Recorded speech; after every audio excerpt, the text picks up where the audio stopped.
I'm a pretty private guy and like to be humble and out of the spotlight. That's why the last award banquet that I was able to go to was important to me because it recognized my trainers, not just me.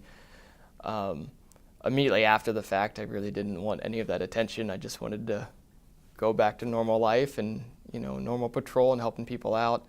I've gotten a chance to talk to a few other officers who have been in these shootings, a couple other guys that have been in combat overseas, and everyone's a little different on what it is, but time dilation is what they call it. And sometimes things happen super quick, and an hour's worth of stress or whatever will seem like nothing. And other times, because I think my whole incident was over in like a minute or I think less than a minute, like 53 seconds, and it seemed like half an hour to me.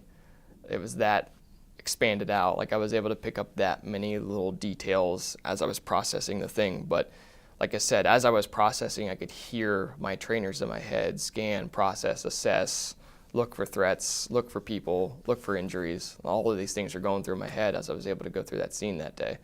So just, again, without those guys, I don't know how well, or if it would have gone as well as it did.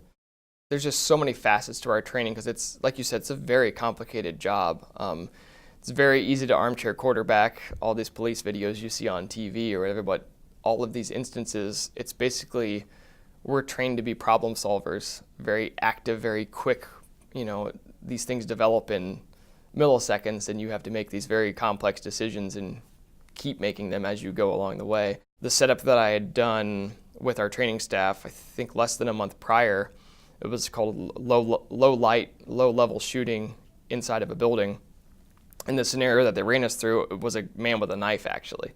And it was directly, you were able to come around a corner properly and very safely limit your exposure to hazards and danger, but quickly assess the situation when you get the call of there's a man with a knife in a building. How are you going to react? How are you going to train the best way to take care of the problem?